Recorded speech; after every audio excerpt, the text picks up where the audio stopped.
about how I stole my best friend's boyfriend and she ended up poisoning me. This is not my story time. It's on my Instagram. I met my ex-best friend 10 years ago. We hit it off right away in school and were inseparable. But shortly into our friendship, I noticed how jealous and envious she was. She envied my life and everything that I had. I got lots of attention from boys and she didn't. Every time we would go out, I was the one constantly getting hit on. It actually made me feel so bad for her. I stopped dressing up whenever we would hang out, and I even stopped wearing makeup just to make her feel better. She asked me if I was doing that on purpose and I told her no. I told her I just wanted to feel more natural and that it had nothing to do with her. But this actually started working. That's when she started borrowing my clothes and my makeup. She didn't even know how to use makeup, so I would do it for her. Every single weekend that we would go out, she would look really amazing. I would do her makeup and her hair and dress her up before we went out. Usually I would go in jeans and a t-shirt and not do anything to my hair or my face. But like I said, I only did this when I would go out with her. Whenever I went out with other friends, I would always look my best. But it actually started to work. Instead of me getting hit on at the bars and clubs, she would get hit on. And this made her feel so much better. And it actually made me really happy too. She started going on a few dates, and she had really good guys interested in her. One of the guys was in financing, owned a house, and traveled a lot, and was good looking too. The other one owned his own business, was good looking, really tall, and wanted kids right away. He would basically tell her that he wanted to marry her. But instead of being interested in them, she wanted to date more guys. She became a serial dater. Before I knew it, every single weekend I would go to her house to help her get ready for her dates. Which, by the way, would take me 2 to 3 hours to do her hair, makeup, and outfit. But like I said, I was happy to help her. On one occasion, I told her I couldn't come over to do her makeup and her hair because I had a date of my own. She told me I was ungrateful and hung up the phone on me. I was shocked by her behavior. While I was on my date, she called me 10 times. When I answered, she demanded to know where I was. Part 2 is up.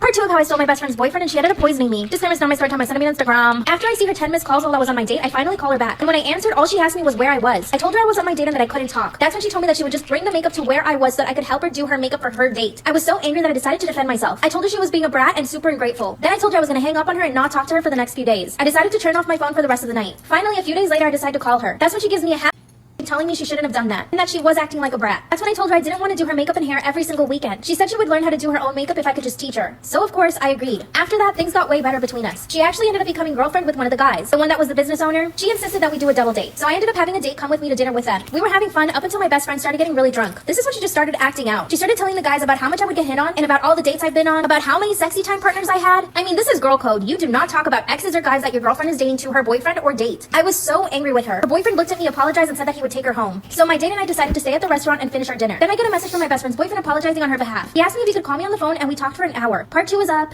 Part 3 of how I stole my best friend's boyfriend and she ended up poisoning me. Disclaimer is not my story time. I sent him on Instagram. My BF's boyfriend called me. He apologized for my best friend's behavior while she was drunk. I told him that I would talk to her whenever she was sober. Before I knew it, he and I had been on the phone for a full hour. He was making me laugh so much and we were having such a great conversation. We finally got off the phone and I literally had butterflies in my stomach. And I started thinking about him differently. I mean, I knew that he was my best friend's boyfriend, but he was being so nice. And he was successful and funny and good looking. That's when I decided to cut my best friend off. I stopped answering her texts and phone calls. One day she showed up at my house asking me if I could help her get ready for another date. I told her that I didn't want to be her friend anymore and basically slammed the door in her face. She kept calling me to apologize and eventually accepted. But her boyfriend and I didn't stop texting. I started to realize that I was falling for him, so I decided to tell him that I had feelings and that we shouldn't talk anymore. That's when he told me that he had feelings for me too. All this while, I would still hang out with my best friend every single weekend. He would bring me food and make us drinks while she was at my place. I started feeling different symptoms after a few weeks. I would get these really bad headaches, and I just felt sick all the time. Decided to go to the doctor and they couldn't find anything. One day her boyfriend calls me and tells me that he really wants to see me. He comes over to my house and we kissed. He told me that he wanted to break up with her to be with me. I couldn't resist and I said yes. When we confronted her, she said that she had seen our messages already. Called me a bunch of names and told me that she had been poisoning me. First I didn't believe her, but then I went and got tested and it was true. I haven't spoken to her since and I don't know if I should tell the cops. Him and I are still together. What should I do?